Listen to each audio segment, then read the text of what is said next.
right, I'd like to call to order the Colchester Planning Commission. It is 7:05.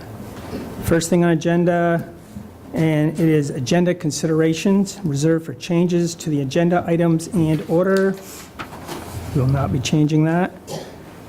So now we have comments and questions from the public not related to the agenda. Sure, come on up. Please state your name. Yep. Hi, it's Phyllis Bryden, East Lakeshore Drive.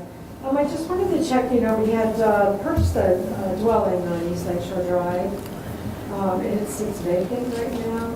I didn't know what we were doing with that. I was asking if maybe we could consider an overlook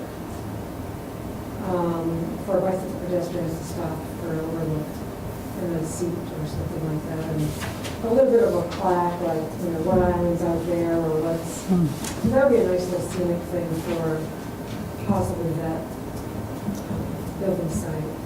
Okay, So that's it. great, thank you. Go ahead. Jeanette Berry, Sawmill Road. I took your spot. So I want to urge the town to begin to enforce its codes that apply to unpermitted private marinas, which have proliferated. For example, the property that's next to Bayside Beach has maxed out the use of, has put in a bunch of seasonal moorings, and as far as I know, without review and approval. And as a commercial marina, they're renting out those moorings, and there's none of the improvements required for commercial marina, including parking and restrooms for customers. And the dinghies have been stored on the town beach. So again, I urge you to start enforcing the commercial marina requirements. Okay, thank you. The property next to Lakeshore. Sorry. I don't think Is it the right side? the West Lakeshore. The West Lakeshore Drive side, left would be left. Because it's East Lakeshore, it would be right side. Correct. And that will be just addressed by staff. We're strictly a policy board, so that would be looked at it by staff.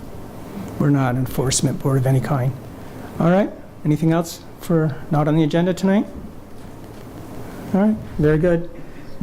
All right, so next, we have a discussion on building heights in Lakeshore 1, LS1, and Lakeshore 2, which we call S2, and zoning districts. So, before we get started, we're going to have a little rules for those who haven't been here before. We actually did this exercise with LS3 and LS4 about a year ago or so, and it was very helpful. So now with this new LS1 and LS2, we're looking a little closer to it. Things have changed, and now with the sewer in place, we think it's time to take a look at it. Public has had comments on it. So let me start off.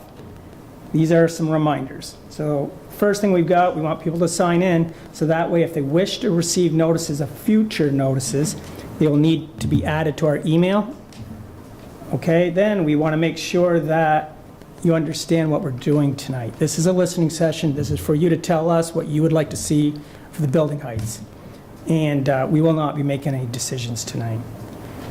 And the next thing I want to make sure is that all your comments and questions are directed directly at the commission.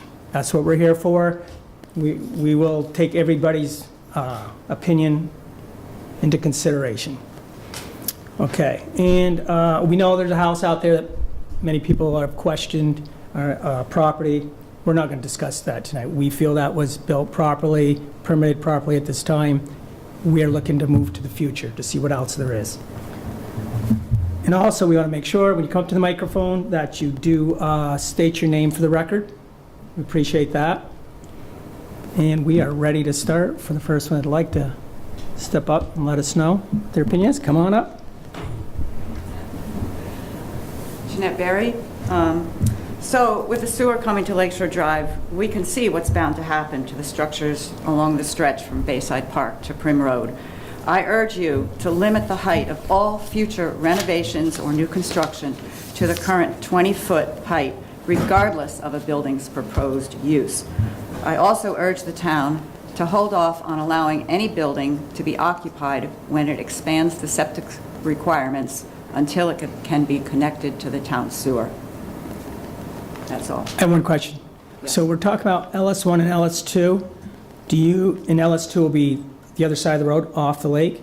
Would you have a preference for heights on the LS2 side if we did the 20 feet on the LS1 side? I think that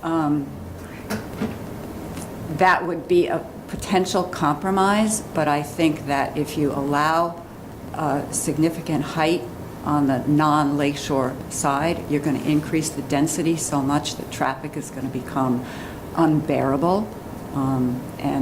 So I would urge that you really take into consideration the view scope of towards the lake and to not crowd the whole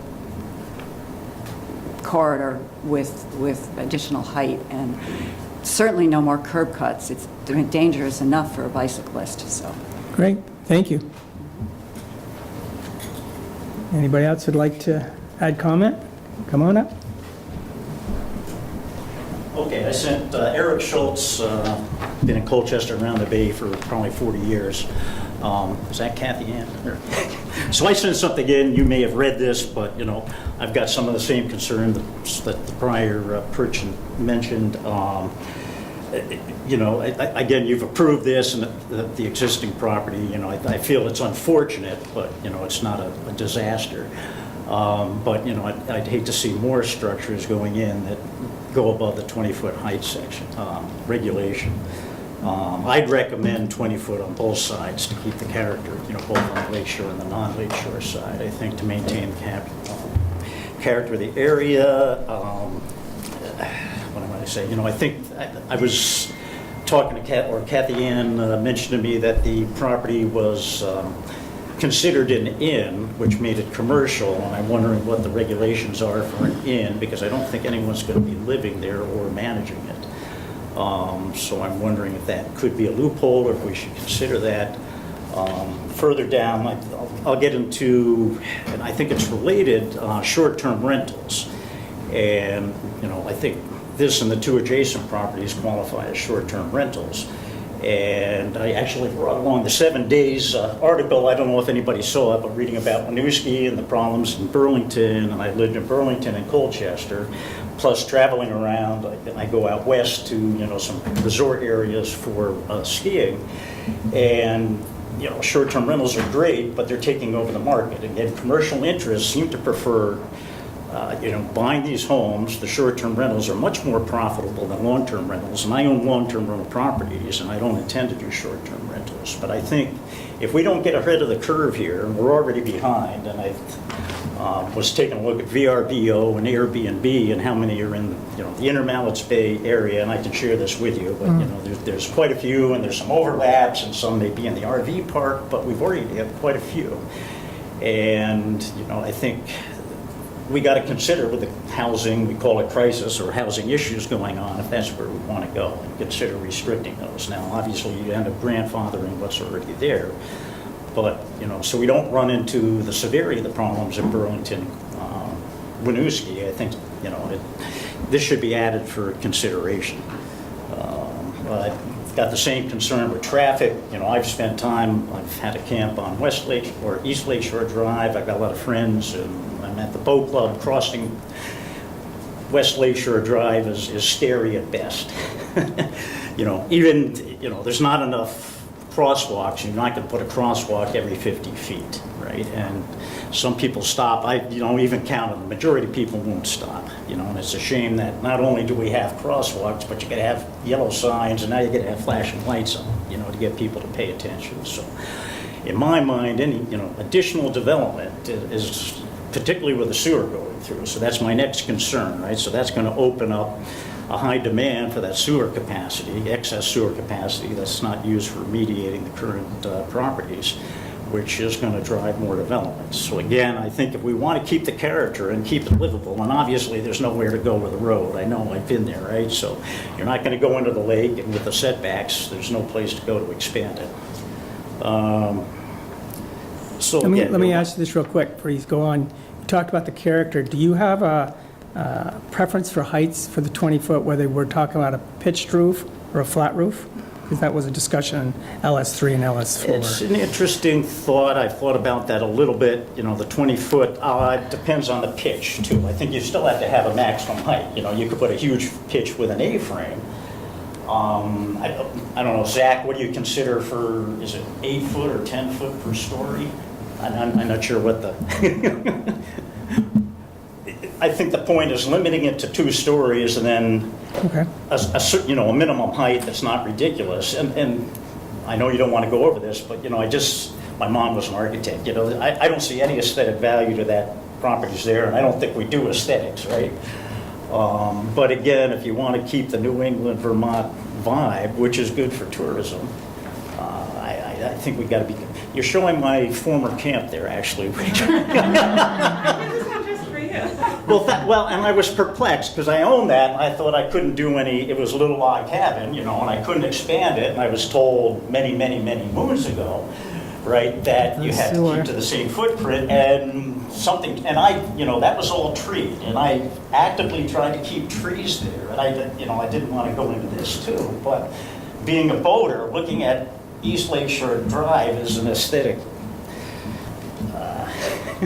I don't want to say nightmare, but it ain't good. And I actively try to keep the trees there, and I own a rental multifamily with a partner up the road, right? We're trying to keep the trees there. Meanwhile, these guys knock it all down and put up a waste block thing that looks, honestly, East Lakeshore Drive is not pretty to look at. Fortunately, Mount Mansfield's above it, so you got something to take your mind off of it. But, I think...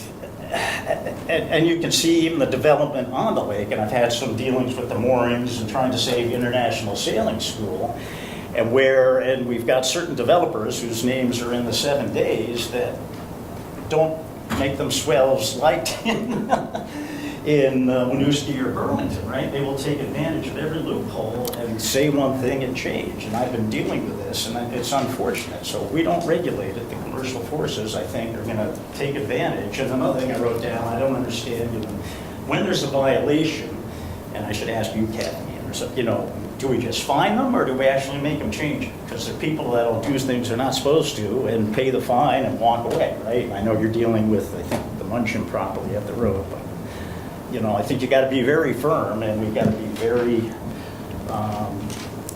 precise about what we want. And I think I got to go back, and I think maybe Aaron Frank sent it to me. I got to read what the vision for Colchester was, and that's buried somewhere. But again, I've been here for like 40 years. I spent a lot of time on the lake. I'm involved in a number of organizations. I don't want to hate driving down West Lakeshore Drive or East Lakeshore Drive. So. And I can share these notes again, I expanded on it. But thank you. And I appreciate everybody on the board that listens and tries to, deal with the town. Yeah, great, thank you. Yeah. I just wanted to share that the only reason I brought this up was in relation to your question about flat roofs versus not, and to show you that this was one of the first homes constructed. I really wasn't trying to antagonize you, Eric. Right. It was really just to show you. It was one of the first homes built after you adopted the regulations in 2022 under S44. The height limitations,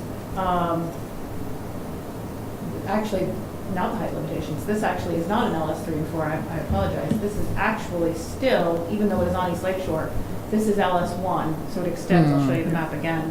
Just as a reminder, LS1 and 2 do extend quite a bit onto East Lakeshore. So this is LS1. This is what 20 feet pretty much looks like for a residential structure. So that was really the purpose of including this here. Sorry. Let me go the other way in my photo. So this is 20 feet. It doesn't look like this today if you go out there. I don't know which way I'm going here. It actually has, I think, siding on it today. But this Yeah, it's is black right now. It's totally finished. It's totally finished. Yeah, I think it's... so this is what 20 feet looks like. That's the only intention of including that here, is just to show you, Yeah. and to show you the I say flat We don't have a good definition of flat versus pitched. It's Yeah. sort of somewhere in between. Okay. It does Yeah, have so a we can work on sort of that. shed roof, so. Yep. Perfect. So that's the only reason for including that in here was in relation to your question. Nope, that's perfect. Yeah, come on up. Gonna minimize setback. Yep. Hi, it's Phyllis again. I thought that was a great example. I really respect what that guy did to that. He built everything down, and I think he puts the guy on West Lakeshore Drive to shame. Because it turned out really nice, and I think this is going to be the wave of the future, towards as replacing. In fact, I've got a camp on East Lakeshore Drive. I'd like to build something just like that also. And I think it's appropriate for the new age. And I think we're getting away from little teeny campy things. I think as we grow in Colchester. So like they're saying, get a handle on it now. On West Lakeshore Drive, I know we're trying to figure out, that's mostly commercial. Mostly. Yes. Okay, answer that. Okay. So it's going to really be different than what we did on East Lakeshore Drive, because I was in on that with you. So do all of those sites on West Lakeshore Drive have access to the water? Oh, which sites? Sorry. Yeah, see, nobody was listening to me, so. Yeah. You're talking about LS3? Yeah. Access to, like, some do. Yeah, so some and some don't. Some, So correct. when you're suggesting commercial, they don't, we just look at the whole thing like saying they do have access. So when they're commercially building, they can make a commercial building that can be rentals and this and so they have access. So when we look at the building too, people are building things for rentals and all that stuff, but they don't have access to the water. We're just going to put it in, grandfathered in it, they can walk down to the public access? I mean, these are just things to consider, so I don't know if just throwing them out there, people are going to be thinking about this. Sure, And we got a lot of work to do before we start doing this. sure. And I agree with him, like saying, there's a lot of people that are jumping right now, getting things in place for the new sewer system, and we've sort of got to get a handle on it, so to speak, but. Yeah. I guess, and I'm also wondering, because East Lakeshore Drive and really West Lakeshore Drive are all depicted as residential recreation centers, and the speed limit is 25 miles an hour, how come we don't have a lot of stop and go, stop and go, stop and go?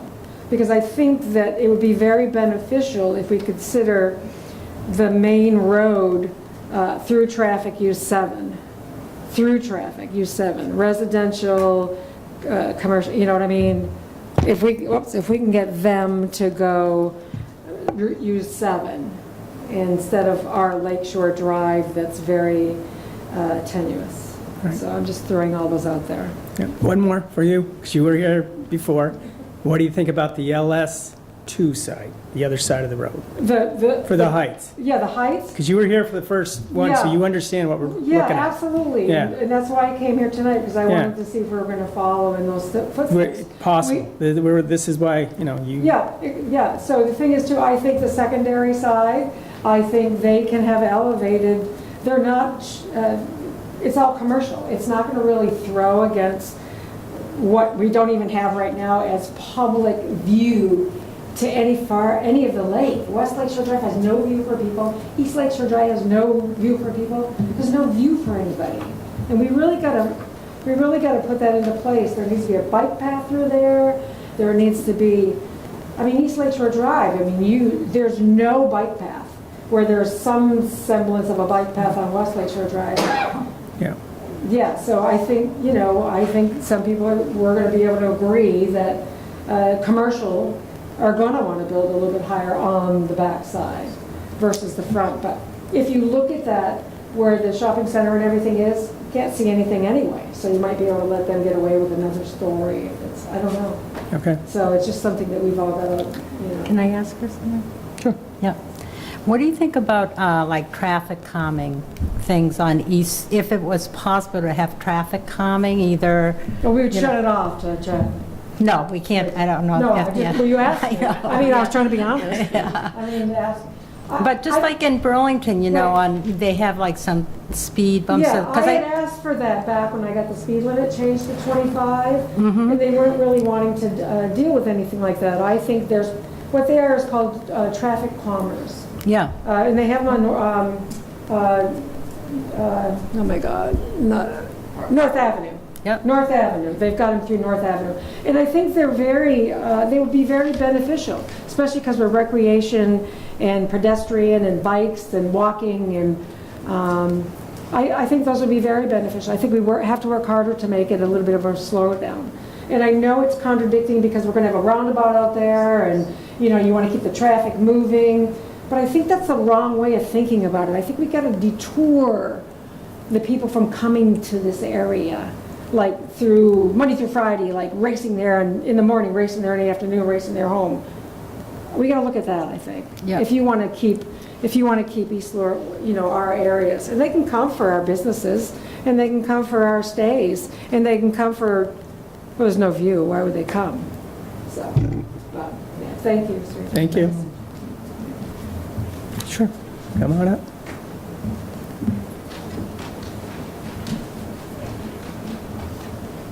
Hi there, Dan Garino.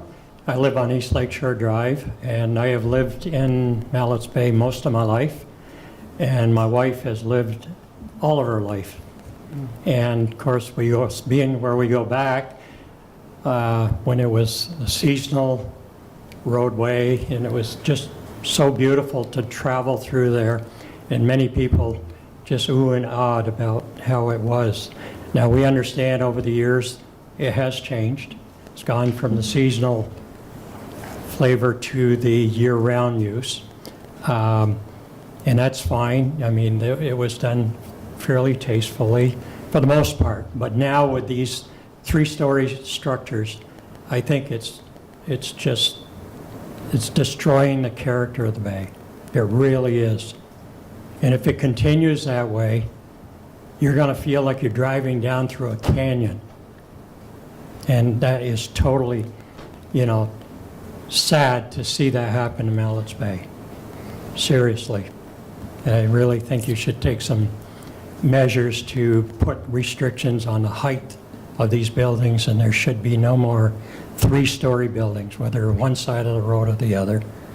Totally discourage it. So that's my piece. Great, thank you. thank you. Okay. Anybody else like to comment tonight? No? Go ahead. Just wanted to share for the record, so you do have quite a few comments that you've received that are in your packet and that were posted online, so anybody is able to see those. You do have two sets of comments that were received after Friday's posting online. Those have been put in your Dropbox, but I've also printed copies for you so that they're available for the public record. Anybody who provided comments to me, I have provided to you. So I do have printed copies here, but again, just because I do care a lot about the public record, I just want to say that for anyone following along, the Planning Commission will receive, for the record, messages that were received on Sunday from Michelle Pensa. I'm hoping I'm saying your name right. I don't think, is Michelle here? No, but did anybody know Michelle? I see a head nodding, so am I saying her name right? Okay. Yep. So Michelle Pensa? Michelle provided comments. I do have written comments for anyone who does want to see that, but they'll also get posted online eventually. They were received Sunday, so they were not posted yet. And then Chelsea Cordner, is Chelsea here? Chelsea's not here. So Chelsea sent comments today, late this afternoon, so I do have those as well that I will share with you, so you have the full set of feedback from people who would like to share their thoughts. So I have those. Okay. Yep, come on up. Gladys Coates-Hart, and I just want to say that our family is in total agreement to Mr. Garino, and we agree. All right, thank you.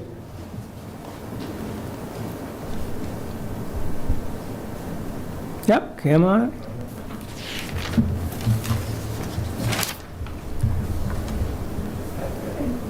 I'm Jeff Spengler, I live in Where do I live? Shore Lake Drive, sorry. I've been to a few meetings in the past, and I grew up in Burlington, but we moved to Colchester to raise our family like 26 years ago. And it's a beautiful place to be. And I remember thinking how odd this discussion was in a meeting like this, talking about the identity of Colchester. You know, what are we? And we want to be a destination location.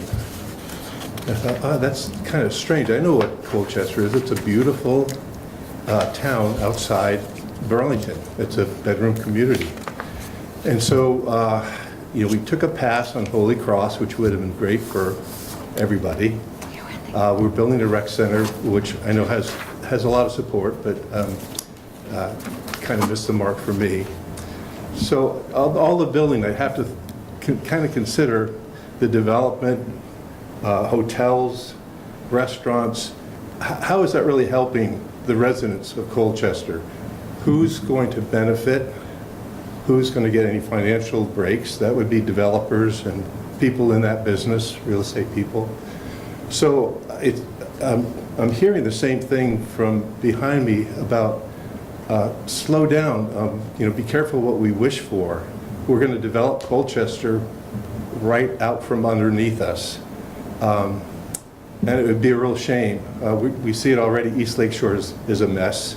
I worry about West Lakeshore, what they have in plans for it. It's a beautiful, quaint town, and I love Colchester. So if we mishandle it, we're going to destroy it. And it's okay to be a bedroom community, a lovely spot with beautiful scenery, lake, and beautiful, wonderful residents and neighbors and stuff. So that's really all I have to say is I don't agree. I'm old-fashioned. I don't agree with all development and high-rises and fancy. We have everything we've ever needed right here for years. So slow down. That's my comment. Thank you. Great, thank you. Yep. Yeah, appreciate it. Anybody else tonight? Fantastic. Come on in. This is what we're here for.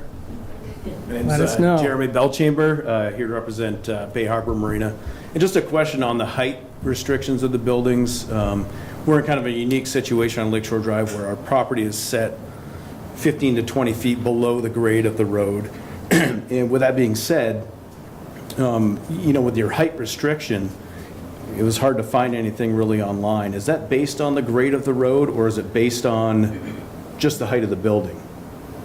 This time, So currently, the way that our regulations are written, it's based on the average pre-construction grade. So it depends on where you are physically constructing said building. So if you were, I put up some photos at Bay Harbor just to show the commission what you're talking about as far as sitting down below the grade of the road, just so you guys can see. Those are pretty steep stairs, steep enough that I didn't climb up and down them when I was out there. And they're steep enough that you can barely, I was trying to capture cars going by, you can barely see the cars when you're at the bottom. So currently, the way that the regulations are written, and I think this is one of the discussion points that the commission may have, if you were to construct a building on the fully flat space at the bottom of that grade, you are measuring the height at the bottom of that grade up. If you were to construct it into a slope, you are taking the 4 points into that slope and averaging those. On smaller properties that are built into that grade, that's pretty common. So one of the things that, you know, we'll be asking the commission to discuss is that the right way to measure, particularly along West Lakeshore Drive, where there are some properties that are split. There are some properties that sit significantly higher, particularly on the non-lake side. So where you're measuring potentially 40 feet, they're already 10 feet or more above the grade of the road. And so you could be 50 feet above the grade of the road. And there are some that are 20 or more below the grade of the road. And so a 20-foot building there may not even, Right. you could see right over its peak and have no And we're looking impact at toward the all, future. We're not so- looking to build anything Right. significant, but to have a nice peak, not exceeding, we don't want to, we've been good neighbors, we don't want to change that, but, just considering the grade of the road versus the height of the building is something to definitely be considering moving And so, forward. so a 20-foot building that sits well below the road is not going to have the same impact of a Sure. 20-foot building that sits Or at could that or above. 20-foot building be, a Yeah. reasonable peak at times is 24 to 26 feet, with a two-story building. And that is one of the things.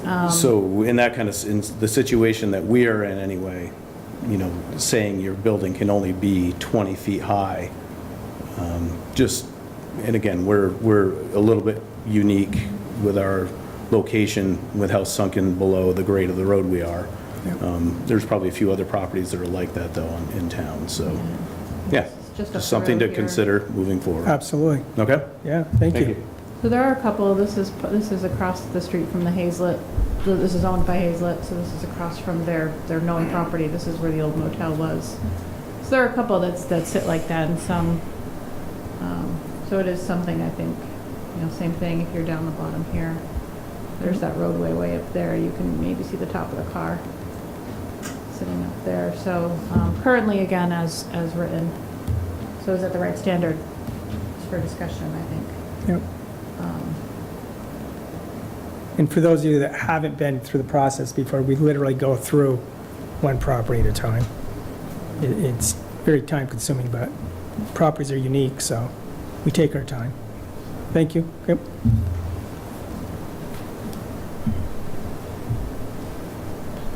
Good evening. My name is Benjamin Avery. I represent Hazlet Strip Casting, and I've developed other properties on the shoreline here in Colchester over the years. Just two things I'd encourage the board to consider. I agree, a two-story height, and I built a three-story house on the shoreline.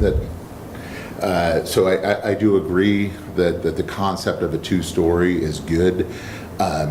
20 feet is very tight for a two-story house, depending on how it's measured. And I think that some of the aesthetic challenges that have gone on in the shoreline are because there was sort of an arbitrary number, so people were trying to architecturally do things that were out of the ordinary to take advantage of that.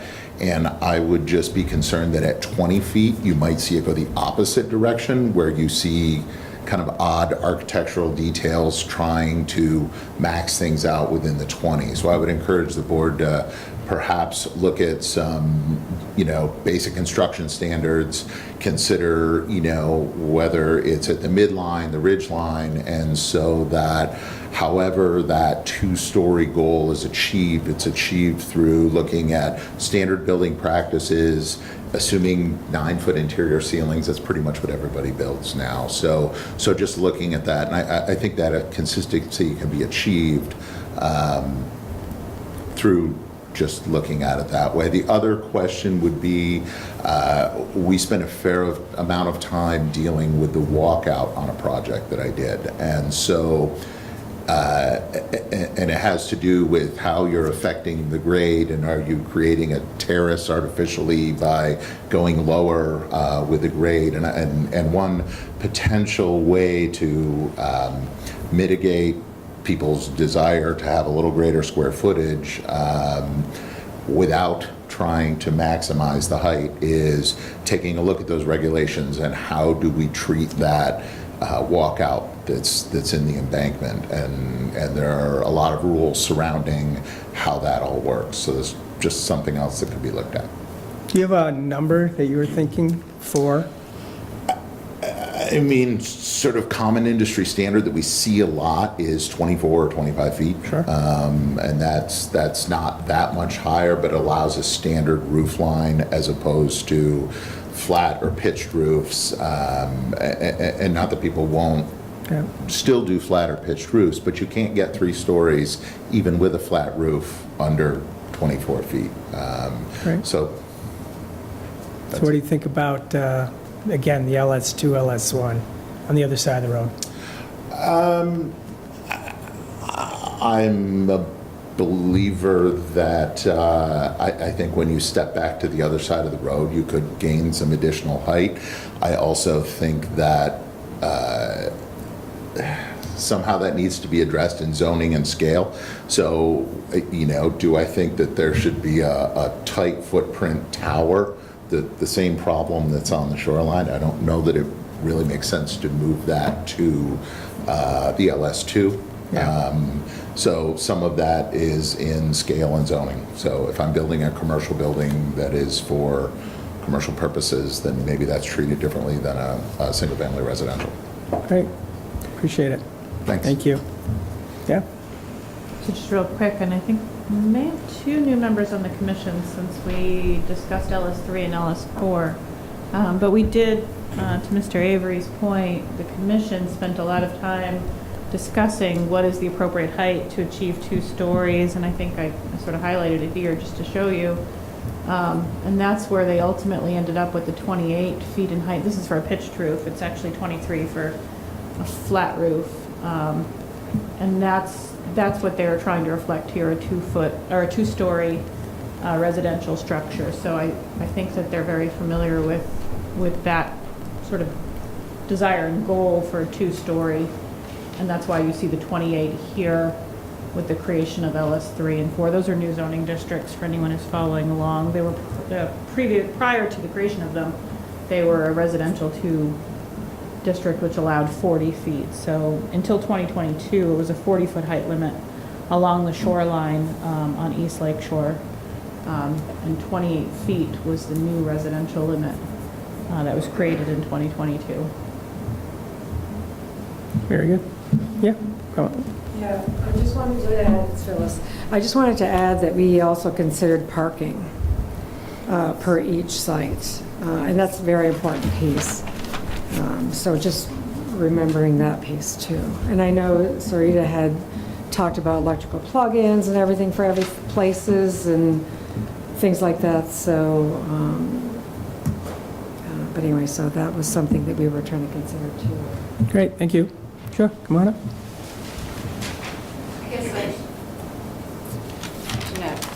I guess I just have to say that regardless of the use of the property, whether it's commercial or residential, the height restriction or requirement or limit should be the same.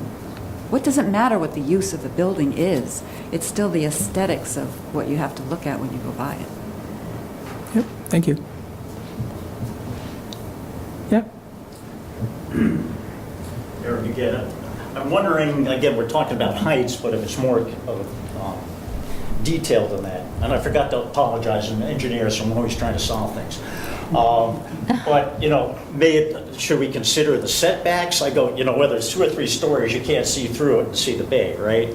So in that corridor, should we have some other considerations, tighter or setback restrictions, plus perhaps on the non-lake side, depending on how far you're set back, maybe, you could be higher. If you're 20 feet from the road, X height. If you're 50 feet from the road, I know Hazel, has a fair amount of property back there, where it may be acceptable. But I don't think we want a main street, where you got a sidewalk and then you've got a 3-story building. That's not, at least the character, as Jeff said too, that we've got in the bay. And one thought, we've got these kind of rules here and there, what are we looking at? And I think, there has been some studies, but are we looking at a comprehensive plan? And even, in certain areas, do you want an architectural review? And again, I spent time out in Montana and Big Sky, and they've got very strict rules, and it looks great.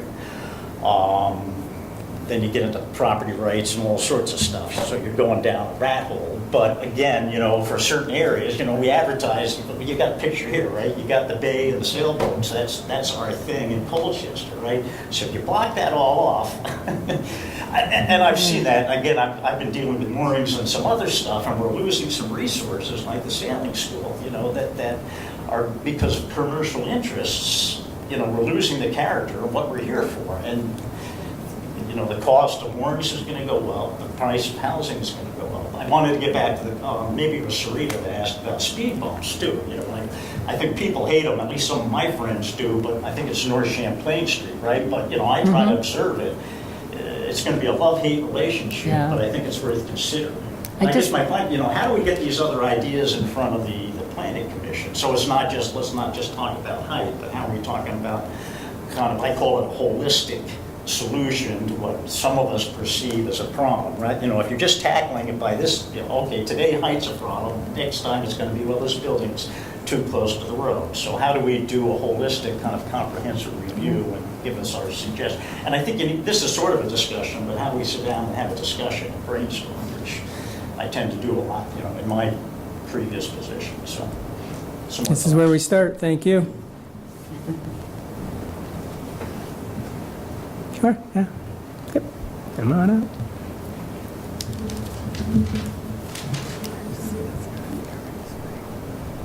Hello, Christy Spengler. And I just had a question, because I really value the lake itself, about impervious surface. Do we have something that's written about how much impervious surface has to be close to the lake, so you're not just dumping all the We're everything very that regulated on that accumulates whole gas thing. and oil Sure. and everything like that? Yeah? You want to talk on that? It's basically straightforward. What's that? It's a straightforward deal when it comes to the lake, as far as impervious surfaces. There's There is lots of amount regs. So we have a very large chapter that sort of reviews not just the sections of the lake, but also our shoreline protection area, any of our floodplain protections. And some of those will govern some of these areas depending, some of these properties are fairly deep, and so the shoreland, the 100 feet or the 250 feet may or may not apply to where the structures lie. We have coverage protections. Within LS1 through LS4, there's additional green building standards that are going to apply. Those are somewhat new, actually, that we'd implemented either in 2016 or in 2022. I was not here in 2016, but I do encourage anyone who's interested in sort of the bigger process and the larger conversation. This commission took, I think, close to 2 years, different members, but took close to 2 years to sort of create a set of regulations. There is some light design review that is associated with it, and I don't think that, unless they change their mind, that the intention is to sort of recreate all of that just yet. But really just to say, maybe we didn't hit the nail on the head with the height, and so let's talk about that again. But there are definitely coverage limitations, especially as you get closer to the shoreline. There's a whole set of regulations about tree cutting, about impervious surfaces, about patios and walkouts. I think what we were hearing About septic, things like that. applies. Slope stabilization, slopes, use of yard areas. Yeah. It's just when I look at East Lakeshore, which was, I think there was a possibility that we could have had some more open space for the view and also for the health of the lake. Yeah. And that's, I mean, That one's a impervious little, surfaces. those are a little tougher because it might seem like they're over their coverages, and they probably are, but there's a lot of, I'll call it grandfathering, there's a lot of vesting in rights in terms of their nonconformity. So if you knock down, rebuild, you are Yeah. allowed what you had. Yeah, in your yeah, I footprint thought that was before. So they- unfortunate. most of them probably do exceed Yeah. what is in our regulation. However, they have that right to rebuild. Yeah. Well, I want a second, sorry, I don't want to get off the point, but I just was wondering, I do totally agree with the 2-story height, since this is what we're here for. Thank you. Thank you. We're taking tallies, don't worry. Anybody else? I can't thank everybody enough for coming tonight. It is very important to us to hear from, especially the people who live right in the area, but everybody in Colchester, the bay is important. So that's why we have a starting point. We heard a lot of discussion on it. And we, as I said, we're not making any decisions tonight, but step one is listening to people and what their thoughts and feelings are, what we want to do. If that's it, we will move on to the next, nope, come on up. Absolutely. I haven't been to any of these meetings before, but my name is George Verdon. I live on Timberlake Drive. And I've been trying to understand this 20-foot, 28-foot, 40-foot situation. I don't know if there's a design review group in Colchester that feeds information to the planning commission. So you're seeing that I don't know much about what goes on, but I got to be honest with you. When that building went up just west of Bayside Park, and you're stopped at the stop sign there heading west, I can't believe anybody in their right mind would have said okay to that building. It's a garage and 2 floors. Now, I don't know if that's within the required regulations or not, but that's all I have to say. Thank you. Thank you. Oh, yeah, you're right. We do not have a design review board on that. Thank you. We do not. We do. We have a DRB, We don't? We don't have a design review. not design, Oh. no. Development Review Board is our Develop, that's board. right. Anybody else would like to jump in? No? All right. Again, thanks again to everybody tonight, and we will be moving on to the next, oh, you want, hang Well, on? I just wanted to give a quick shout out. If you want to stay on an email list for future meetings, it's a very transparent group. I'm always reachable. Please leave your email address on the sign-in sheet if you want to be contacted about future meetings. We don't always do a lot of newsletter notifications. This was sort of we're not always able to do that for every planning commission meeting. But I'm happy to send emails out with agendas. We have a mailing list for our newsletters. So if you just add your email address, if you want to be on that, just add it to the sign-in sheet, and I'll make sure you're contacted if this agenda item is up again. Happy to do that. All right, great. We'll move on, Thank you. Do you want a Thank 2-minute you. break for? maybe, yeah. How do we do that, make a motion on a break? Yeah. Well, anyway, take a second.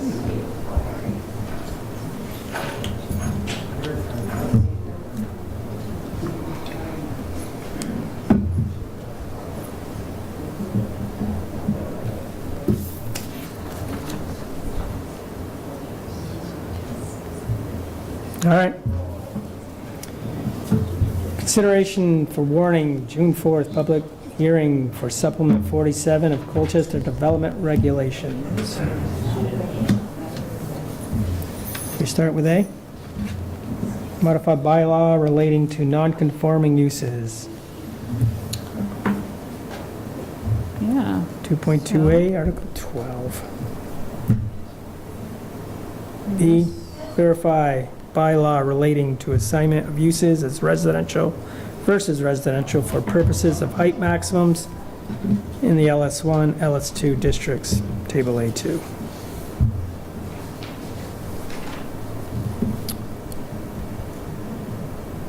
So as a reminder, at your last meeting, we talked about,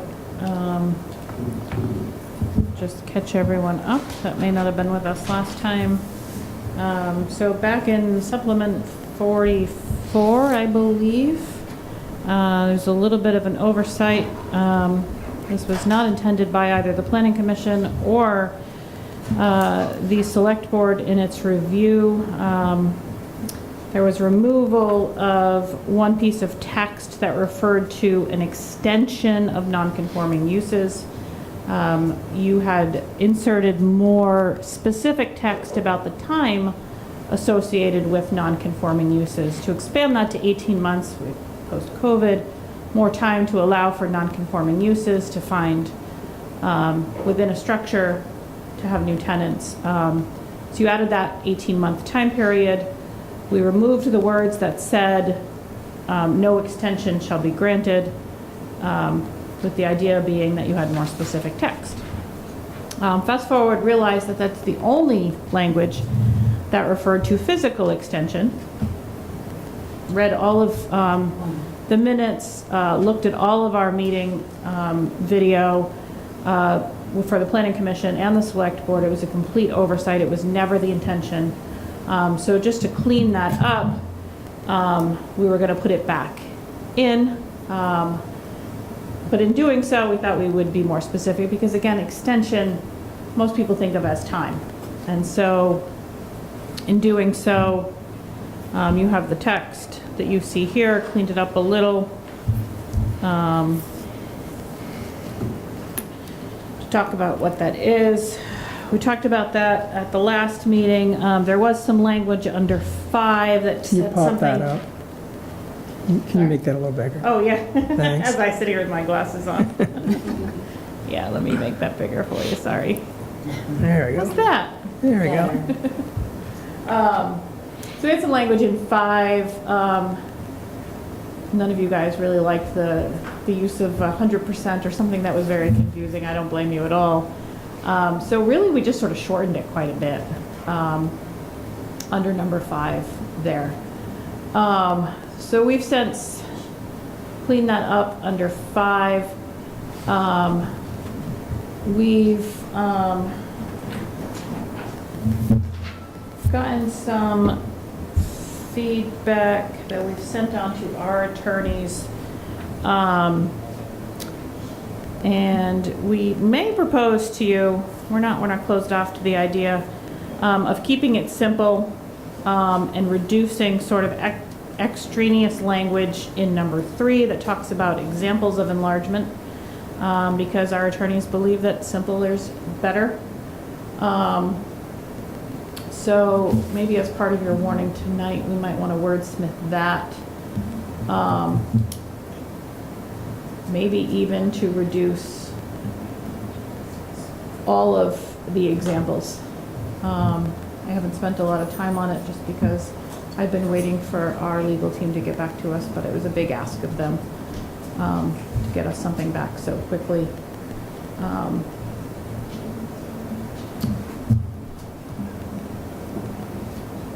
So 2 options for you might be that tonight you could maybe take out that entire second sentence. I do have a Word version, so we could see what that looks like before you consider a warning.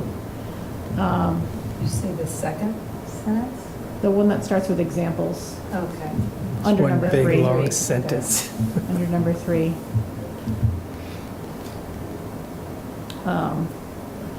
We're just trying to help people understand what enlargement means, but if in creating examples we make it more challenging or problematic, we don't want to do that. So we're happy to remove that. It may be cleanest. So we could take that out. We have made no other changes here, but as I pointed out in my memo, so this you had last time, removal of extension because it was contradictory. And then I made a very small change since your last meeting under non-conforming use to add the word structure, use of a land or structure. So that's new since your last meeting. And then, oh, this is the second part. We can get to this one later. Second part of your warning. So this is all under A of your amendments. I personally have no problems taking out examples and the rest. Simpler is better. You do have, over on this one, comments received. This is not a public hearing, but you do have comments regardless that I'll pass out to you. They were received on Monday after our packet went out. Again, not a public hearing. That would be warned. Did receive comments on that. Comments on what we're talking about right now?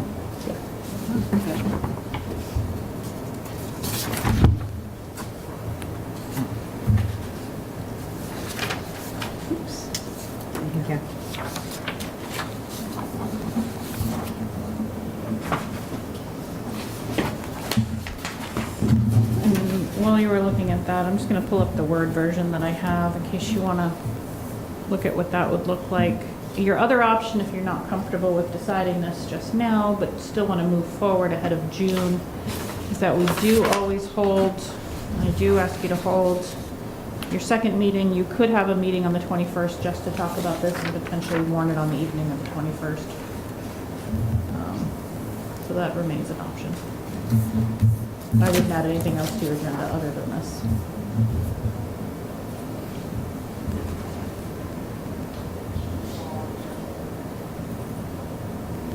Let me get you into that Word version.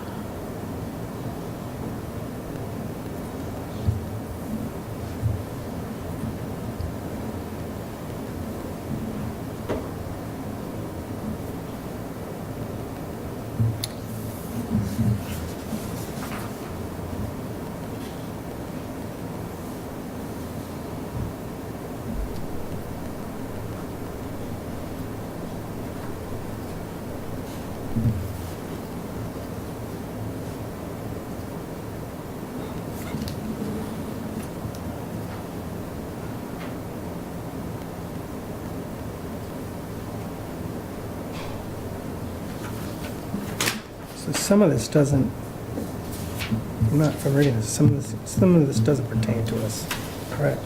I don't believe so. Right? That I can see. Restrictions on non-conforming uses are standard in the Yeah. industry. They are common in every town's ordinance I've ever looked at. Right. But Go ahead. I was just, on properties like grandfathered in, like even if we change regulations. They are. What this says is that you're grandfathered in. Mm-hmm. You just can't keep growing with that nonconformity. But you can continue to operate. Absolutely. 100%.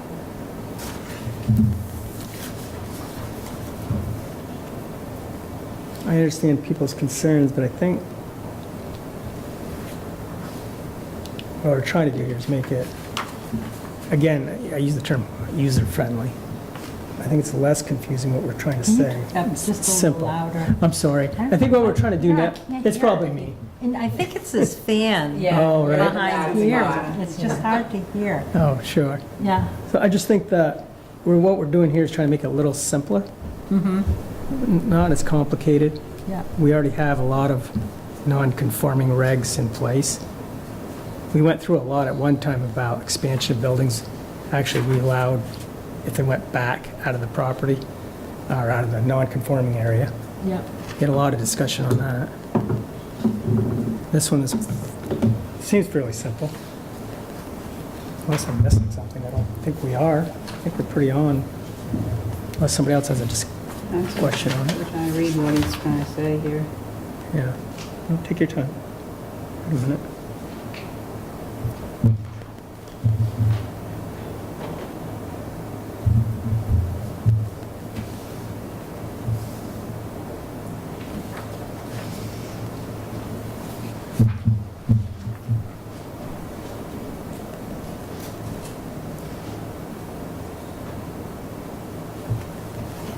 As a reminder, just warning a public hearing makes nothing in effect. It just gives the opportunity for people to come out and provide that actual comment. And puts that actual warning out there in more places than just an agenda. If we have a change of heart, we can change it then. You Once pub- can. If you add to it, we would have to rewarn it. Right. Not a big deal. We're just out a couple $100 in newspaper warning. Yeah. And some time, but not that big of a deal. If you reduce it, that's fine. Then you can continue on, Right. and you could send it on to the planning and to the select board. The only thing you cannot do is add to it. Right.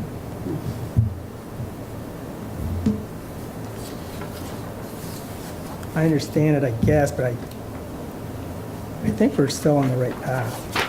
That's what I feel. So I could concede that, providing examples is maybe confusing. Those are what we have in our mind for enforcement, but if they are complicating within the ordinance, I'm happy to remove them. If you concur with that.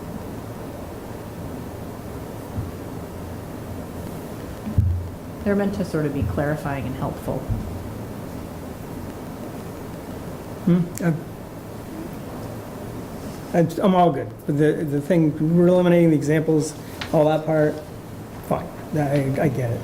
I get that part. I think everybody be on board with that, Well, I if you- think, huh? Yeah, I'm on board, but I is don't know.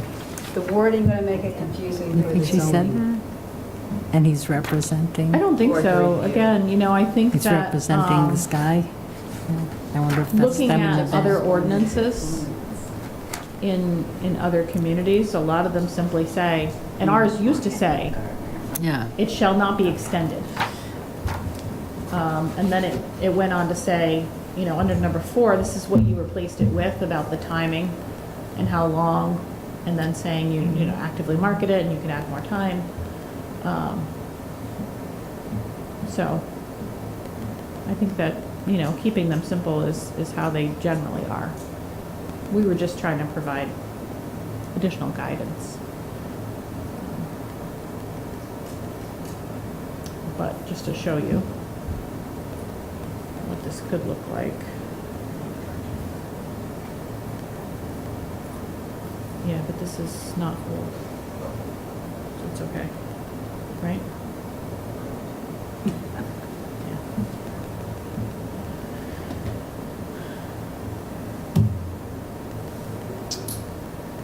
So what's the difference here between enlarged and extended?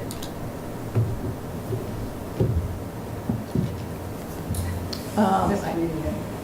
I think what it means is if you have a multi-tenant building where one of the uses is non-conforming but one is, Okay. you can't have one of them You take can't over the displace space. it, okay. So you're not physically growing, but Okay, within the same space, okay. yeah.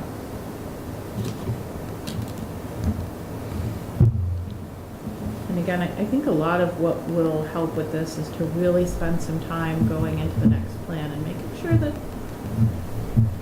you have the uses you want where you want them. And then maybe we won't have as many non-conforming uses. And really putting in a lot of effort. I think I've been hearing that maybe over the last 3 years of like, this is a good place to spend some time. There's been just sort of so many changes, in picking through the years and really just spending some time and taking a look at those. And hopefully that'll help a lot of us. Do you feel like it has to be very specific, like we need to be more specific about what we mean in terms of non-conforming and conforming and? I think my nature is to always sort of provide extra, but I think our legal counsel likes us to keep things simple, so I'm willing to concede to them on that. They didn't provide me specific advice on this just yet. It was a short turnaround. But I think having worked with them long enough, and Zach can nod his head, I think he's worked with them enough too to hazard a very educated guess that they would support reducing this as well. Reducing it. Yeah, to something shorter like this. Mm-hmm. So are you going to get additional input, or was that it? From Yeah, well, I would have liked to, but we're sort of short. So I think the two options here are that we can, let me undo it so you can see what we'd had. Two options are, if you really like these additional clarifying things, and you're hesitant to let go, then we can wait. Get that legal advice if you want, find out if there's a way to keep it. And you can wait on warning it. Or we can move forward with a warning that would not have it in it.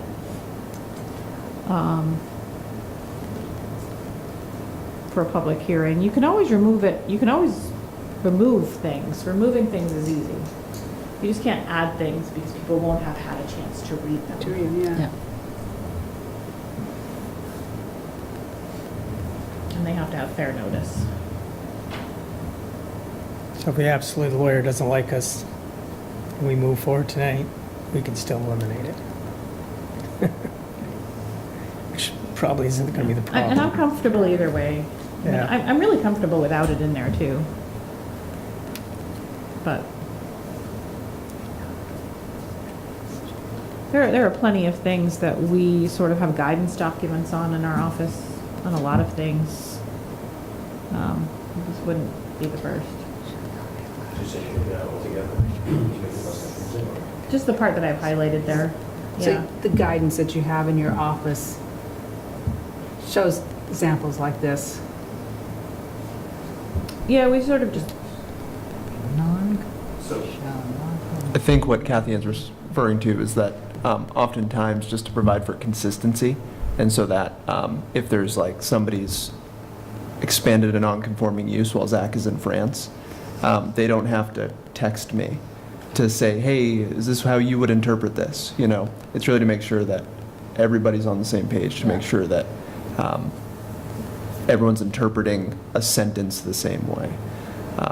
And that's also over time as well, so that, you know, we interpret the sentence the same way 5 years ago as we do now, and into the future.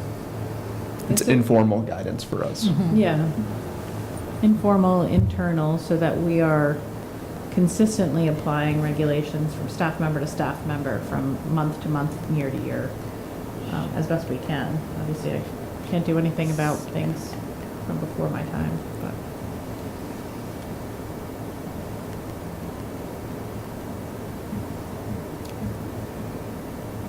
What are we thinking? I will follow your direction. I've given my 2 cents, I'm good. Well, I don't mind taking out the examples. I'm just wondering, you know, Joe Q public reading this, do they really understand it, you know? And they'd come to you for, you know, what does this really mean? They'll be asking you. I just want to make sure it's clear to you, therefore you can make it clear to them.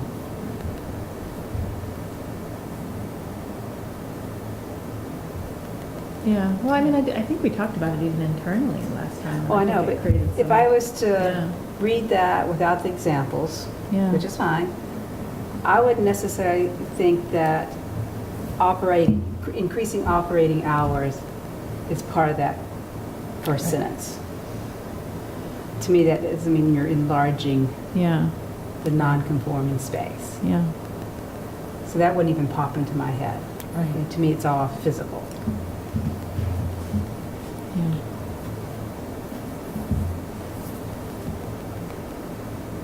And if that's the guidance, is that if someone does have a non-conforming use and they want to add 10 employees, increase their operating hours, reading that one sentence, I would not realize that that is expanding or enlarging my non-conforming use. Yeah, and I think as we talked about last time, and maybe this is where it starts to become problematic, is that this isn't meant to be, I added one more employee. It's meant to be, you know, we used to be open 3 hours a day, and now we have 3 full shifts of 100 employees. But maybe that's problematic in and of itself, and it shouldn't be in there. Yeah. That's okay.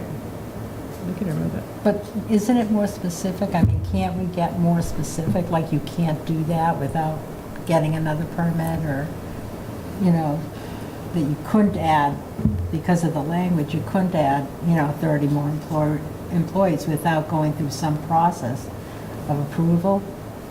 I mean, I think as planners and zoning administrators, we tend to think of worst case scenarios a lot. It's sort of part of our job. And it can sometimes get us into a place where we are thinking of things that are very unlikely to happen. So as I talk about going from 2 people to 3 shifts of 100 people, and I write language for that, and I feel like, yeah, look at me, it's so unlikely that that's where, you know, I can walk back and say, maybe I don't need to think about that, and I don't need that language after all. And say that really what we're trying to make sure is, you know, getting back to the very basic of, like, you know, you've got this business, go, carry on. Continue to do your thing. But you can't,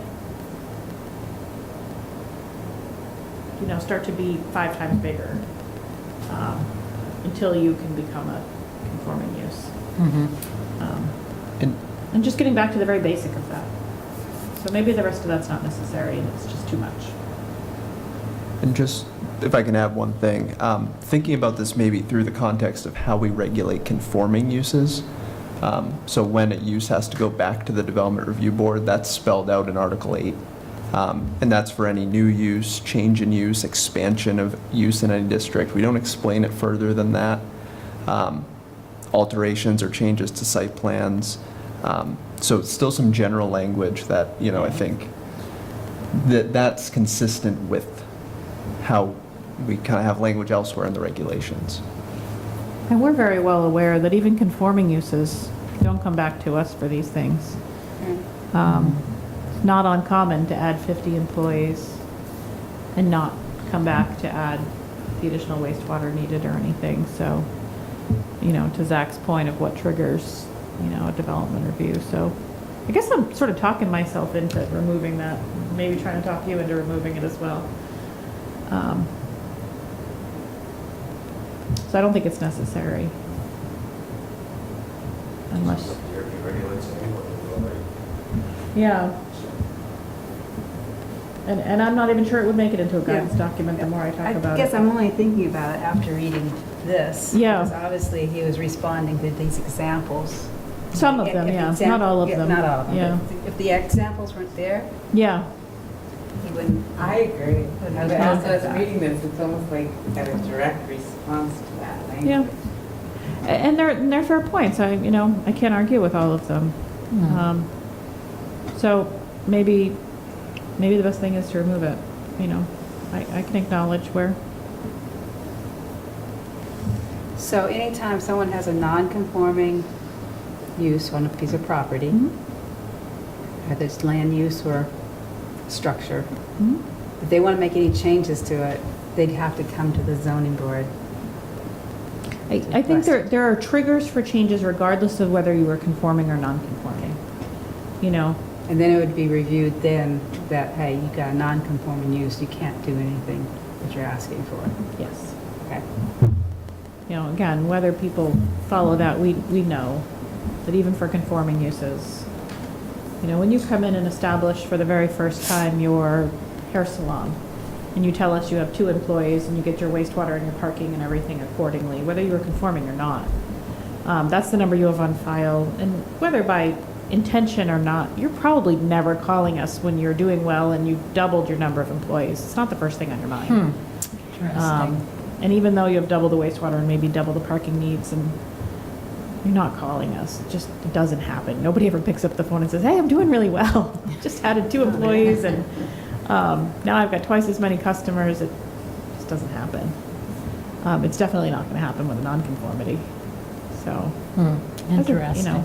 Not until they have to add on an addition to Right. count for Not until the those physical additional addition happens. So, staff members. it's just, yeah.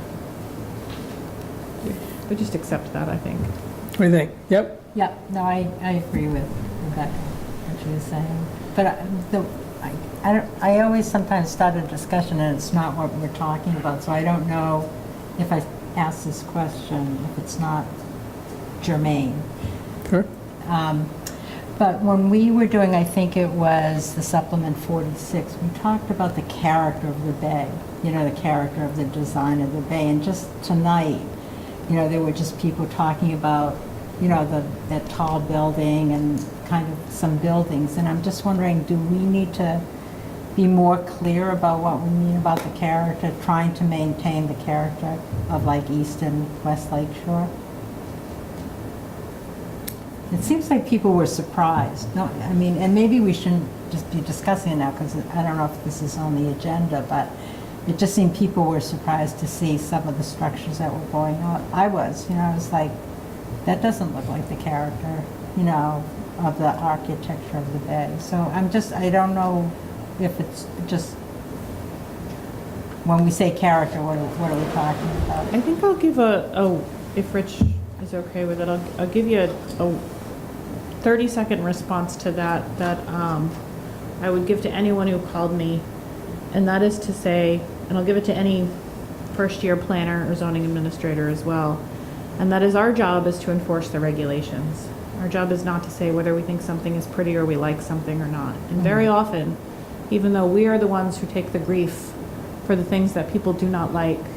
We don't have the ability, we don't have it, to say yay or nay based on whether or not something looks the way that most people want it to look.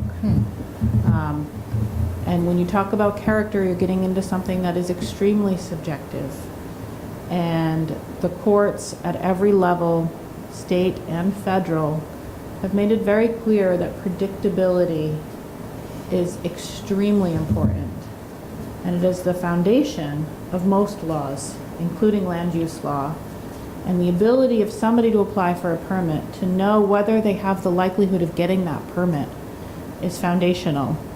And that is why when we write regulations, we try to be as clear as possible, because you should never have to guess whether or not your permit will be approved, and you should never have to decide whether or not you grant a permit based on whether or not the people who were in the room that day like something or not. And so frankly, it doesn't matter whether or not any particular building comes in. I agree with her or not. And it's one of the hardest things for us to do, to hear that if we approve something, it must be that we like it, or that we get money for it, or that we're paid off, or that we want development, or that we love, or that everything that happens is because we want it. It is very, very hard, and it's hard not to say that to a room full of people, because everyone assumes that to be the case. But that is not our job. Our job is not about character, and even the state of Vermont and new legislation is moving away from using character, even in Act 250 proceedings, and especially in growth centers and stuff, priority housing projects, you are not allowed to use some of the criteria where you talk about character of area. So, and I think you're going to see more of that because it's starting to become code as well for discrimination, character. Not necessarily in the room tonight, of course, but in many areas when people talk about character, they're talking about not necessarily racial discrimination, but sometimes economic, social, and other terms. So we use that term extremely carefully. I'm sorry for getting on any sort of soapbox in response to your it's answer. helpful, thank you. But you will almost never see me bring you text that has character in it. It is part of why I stay away from conditional uses that talk about character. And I use it very sparingly because it is not predictable, it is not objective. I just noticed a thread through the conversation tonight about what a gem this is, and we don't want to lose Colchester and have it. So it just seemed like that was kind of what people were saying they wanted, and I don't know how to convert what they're saying into regulations. Yeah, very sympathetic to that, and that's why we do our best to translate that. And it's an iterative process. It'll always be a process because we're always trying to get it right. But when we went through that exercise where you had pictures, where we were talking, I can't remember what it was, but we were talking about whether it looks campy or... Oh, you here for that? Yeah, I was. Oh, good. Is that not character? It is, but what we tried to do, if you remember, was not say, do you like it or not? We tried to get very specific. I asked you very specifically, what do you like? I asked you to tell me, and everyone in the room, not just you guys, tell me very specific. Don't say yes or no. I know. Tell me, tough. look at it and tell me what you like so that we can translate it. So it's getting from the what do I like it or I don't to why. I like that it has a peaked roof. I like that it has multiple colors. I like that it has a lot of doors. I like that it has windows. I like that it's not a blank box. I like that it doesn't have vinyl siding. And I poked you and poked you and poked you and said, get specific. I wish I'd been more specific. For that reason. Yeah, me too. I wish I had been more specific. Because we want to take those things, because character is different for different people. Yeah. And so... But you can't regulate character. You can't regulate character, but if everyone says, we love windows, get me windows, I'll get you windows. If everyone says, I love, different materials and variety of color, I'll get you that. Because you did that with the Sunderland, those are all regulated with the different facades and things like that. Yeah. That's all regulated, correct? And it's going to be different. What you guys say in this room might be different than what 5 of your peers in a different town say. And the boards have never really gotten heavy into design review in Colchester. We are pretty big on property rights. So we like variety, there's the word I'm trying to get to. We like the variety, or at least the town seems to like the variety. I mean, some people may not like a certain building, but they might like the one next to it, because it won't be the same probably. And it needs to be your call, not mine, you know? Not the one who's sitting in it's not my call. I don't want it to be my call either. Right. And nobody in the town wants it to be my call, trust me. Shouldn't be. I don't represent the town, you guys do. So, that's why we're having this discussion. So what do you think about non-conforming uses? See what I did there? Let's go back to that. What do you think? I'm good with. Are we allowed to enter into discussion at all? Your time will come, it's called the public. When we warn it, you'll have your shot when we warn it for the next meeting, because we'll warn it for a public hearing, and then we'll bring you in. At this point in time, it's for us to decide. I just have more questions right now than kind of opinions on stuff. But I just felt like I heard people saying, I mean, maybe this was just too small a group, you know, maybe we need a bigger group. But I just heard them saying they don't want to see Colchester develop like Essex or Winooski or Burlington. You know, that's what I was hearing people say. So I don't know how that, I mean, did everybody hear that, or was it just me? No, we had the same thing, we discussed LS3 and LS4, Yep, and we made our adjustments accordingly. yep, We'll have another bite at the apple. yep. You'll get another chance for it. That's going to be a process. Right, absolutely. Yeah. It's a good discussion, it gives you food for thought, when you realize all of a sudden, yeah, that's right, that's how I get there. I know. Right, I understand that. I get it now. The light, well, believe me, I've been here a long time. Yeah. There's a lot of, Zach will take everything that was said tonight about that and put it in a format that we can read and evaluate, right, as we go along.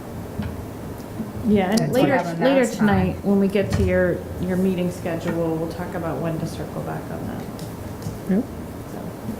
So we're back to the examples. I just like that thing you did with the sticky notes and the pictures, and I really found that very helpful. Yeah. So, anyway. So what are we thinking? Back to the examples. Cross those out, I think we can take them out. cross them out. We're all Direction nodding. on this one, you want to cross it out? Cross it out. We keep can it make a simple. motion. Okay. I'll have to that. make a motion to cross it out. Yep. No, In, I you know, don't in the think you motion. Make a motion, We don't have to? but when you get to your motion, if you make a motion, you would say as amended tonight. That's all. Okay. Okay. So, just so you're looking at what you would be warning. So Zach, I think just for the minutes, they removed the second sentence in 212A3.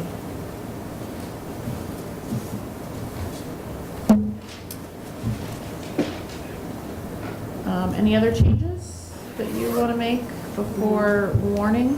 Well, what about, is 5B part of this warning clarified? Oh, yeah, do you want to move on to that one? If Are it's you all done with part of it. 5A? Yeah, we're done with 5A. You done 5A? Yes, We good with 5A, nonconformities? right. Okay. 5B. Oh, wrong one. Still wrong one. Hang on. Got a lot of tabs open. Those aren't it either. Here we go. 5B. So that was just your, you made assignments last time. What's commercial, what's non? Or what is residential, what's commercial? I'll stick with commercial because those are the terms used here. So the only place those are used, as a reminder, happen to be in the LS districts. They're not used anywhere else. Actually, only LS1 and LS2. So you put them into buckets. Ultimately, what I did, so this is new for you since last time. I added them as a footnote under table A2. You have the full thing in your packet if you want, but this is just to make it easy for you. So these uses, 1.53, 1.54, I'm not going to read them all to you. Those are the ones that you said are commercial. So 1.53, I can pull them up for you if you want. But those are the inns, hotels, motels that you said are commercial. So those are the numbers that correspond with them. And I had Zach double check it because the numbers were starting to blur together after a while for me. So that's how we bucketed them. And then all others under 1 in that table, so under table A1, everything that starts with 1, this was where the confusions were, says residential. So this now says shall be considered residential. So those are your single families, duplexes, bed and breakfasts, the other things that were sort of known as boarding houses that you bucketed. The boarding house. Yeah, the boarding house. Makes sense. So all that bucketing, that's what you get out of it. A footnote.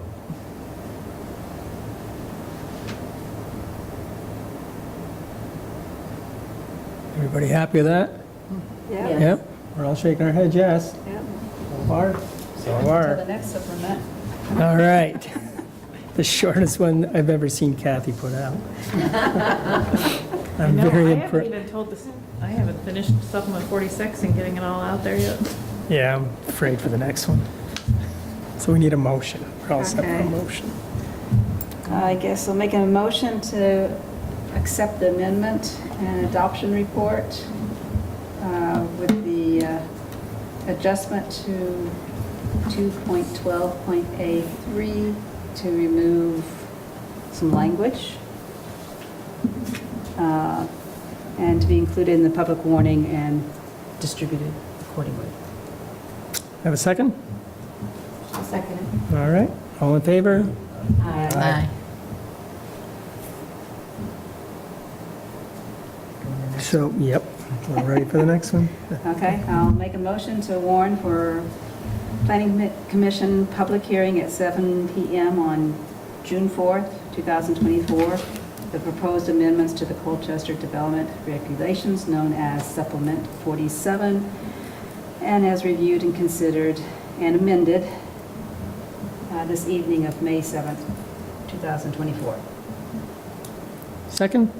I'll second All that. right. Discussion, all in favor? Aye. Motion passes. Very good. Thank you. Okay, back to your agenda. Informational items and staff updates. So you should have in there the April planning and zoning report. Zach, any highlights? Not much other than that permit activity's picking up as the weather gets better. So you'll see those building permit numbers creeping up in the coming months. They've already started. I think we were almost double the permits of the previous month, so definitely some activity there. But otherwise, not much else to report. Very good. Share with you, because we do this occasionally, we share with our, share with the Select Board Planning Commission and DRB, just some of our legal updates. So there were 4 decisions made related to Costco in the past month. These are public decisions. The town did not have vested interest in any but one where there was an appeal based on a zoning administrator action. The rest were managed privately. But basically they all related to the same thing, Costco's ability to sell gas full-time. The environmental court found in favor of Costco's ability to sell gas full-time.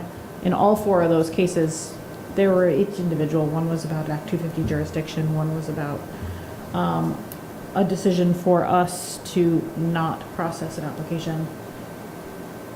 Is there wetlands in there? So in all 4 cases, the environmental court judge found in favor of Costco's ability to continue. Those are not necessarily final, and I actually just heard today that at least one of them is being appealed to the Superior Court, or Supreme Court, I'm sorry. So we'll see how that goes, but. I thought that was a Supreme Court decision. Yeah, I saw the seal on there as well, so it was very confusing. I'm not sure why there was the Supreme Court seal on there. I was a little confused by that, but it was Judge Durkin who's with the Environmental Court.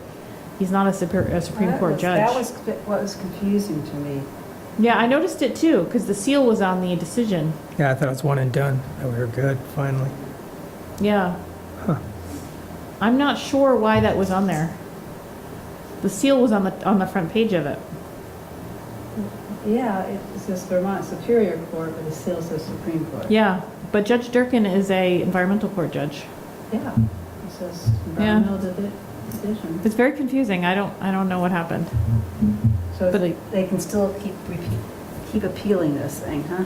Yeah, well, they're on their last stage, I suppose. So I did hear that at least, I don't know how many of these decisions But in the they've meantime, appealed. Costco is open, It is open, full-time. Full-time. Operating hours. full-time gas sales. Again, we have not committed resources to defending any of these except, again, following along in one where our zoning administrator's decision was questioned. So we'll let everybody else sort of fight those out. So that was that, just because it's something that's been going on in Colchester for so long, I like to keep you guys updated. There are always some legal notes, if you do read the April Planning and Zoning Report. If you don't ever look at the numbers, at least look at the little box, because we do put little monthly updates in there about staff things. Sometimes they're interesting about things that we've done or that have happened. So I do encourage you, if you do get them, to look at that little box. That's that. Meeting schedule? All right, yes. Meeting. Okay, so Schedule. you will now have a June public hearing. I'm gonna guess we'll have public comment based on interested parties. I am also scheduling the first of our form-based code discussions for June, just to be on the lookout for that. I've been in communication with representatives from the northeast and southeast quadrant, so SD Ireland and Paul Simon, so the two of the projects that you saw that Zach brought you last week, so we'll have representatives there. I'm going to work in advance with them to narrow down some issues so that we're not talking about everything under the sun. See if we can get a list of very discrete items that we can start to talk to with you, and have it sort of be specific. I don't think June will, and maybe even July might not be a good time to circle back on West Lakeshore, but Rich and I can catch up on that timing if you want. Summer can be a tough time for people, and when we do a lot of public outreach, I try not to do too much of that in the midst of vacation season. Yep. But at least not June. July, just so we are looking ahead at everyone's schedule, because you meet the first Tuesday, that is July 2nd. You don't necessarily have to tell me today, but I would take a look at your personal calendars. That is a big vacation week for a lot of folks. If you think you will be out of town and unavailable for a meeting, or you already know that's a big travel week, or I'm going to be having a nice extended 4th, reach out to me as soon as possible. And this way we can have discussions over email too about scheduling. And I'd rather know sooner than later if we'll either cancel the July meeting or look at maybe July 16th in its place. So just keeping an eye on that, because it is so close to a holiday that people like to extend. It's a good extended holiday for a lot of people, so look at your calendars. And by June, I definitely am hopeful that we'll make a decision as a group about what to do with July. Sound good? Sounds good. Just on the height stuff that we're reviewing for LS1 and LS2. Are there projects that we should be concerned about? If presented, that we should really move this discussion as quickly as possible? No, I'm not aware of any. I mean, of course, there are, we reached out to a lot of people in the business community as well, because there was so much conversation in 2016 about wanting to promote, because those height limitations were different for commercial uses versus non-residential uses, and to make sure that there was no sleight of hand in any way there, and that the business, I met with our economic development director and representatives from a couple of the businesses, from Hazlet, from the marinas, to just talk about, so there are development opportunities there. The motel that was torn down in Hazlet, so they have a right to rebuild. There was for those of you who have lived here long enough, there was a motel that was torn down there that has a right to rebuild. And they are, of course, if they look at commercial use, they tore that down with the belief that they had a 40-foot height limit. It's not my understanding that they're looking at anything close to that. But because that's become such a favored view, I mean, realistically, even 20 feet is going to upset some people just because they've gotten so used to having an unobstructed view there, and people start to view that as their view, and it's going to be challenging no matter what. And it's going to be really hard.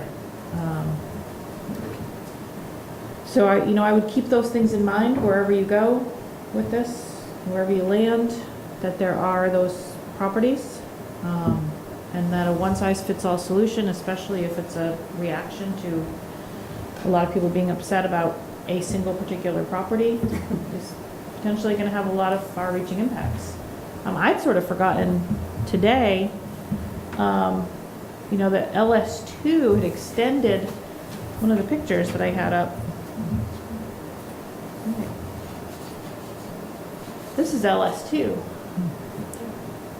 And, so we talk about and I'm not making light of this, and maybe 40 feet is totally fine there, but it's one thing to picture 40 feet on, say, Malice Bay campground property. Do you feel the same about it here? Maybe you do, maybe you don't. But just to remember, keep the context for yourselves. I'd sort of forgotten to extend it over onto East Lakeshore, so. But no, I don't think there's anything necessarily imminent, and I think that, there were definitely some factors at play that have upset folks about, again, one particular property that may be different for the rest of the remaining developable properties. We don't have public view protections. Maybe we need them, I don't know. Maybe it's too late. Did you say public view? Yeah. Yeah. I was wondering, how do communities do that? Do they have to buy the land? It's not easy.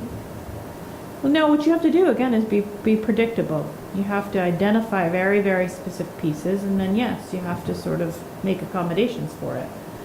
And if reasonable construction cannot happen without you have to purchase. Yeah, basically. Yeah. Because you have to. But I think that, I don't think it's a big concern on other properties.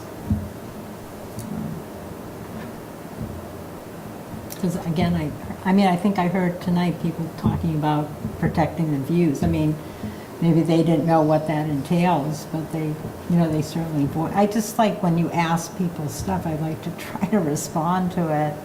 It wasn't a big representation of the town, so I don't think I'd put a lot of weight on it, but, why ask them if we're not gonna use that information to inform something? Yeah, well, you're certainly going to use it to inform something. I mean, I'm guessing that there's maybe some change somewhere. What that change is entirely up to you. That is supplement 48. Supplement 48. But Yeah, I mean, but like all things, you know, I always urge you to make sure that any solution, any tool you find, just know when you pick a hammer, understand all the things that you're hitting with that same hammer. You're not hitting just the one thing you think you're hitting. Right. So just be aware when you're choosing that hammer, what you're hitting with it.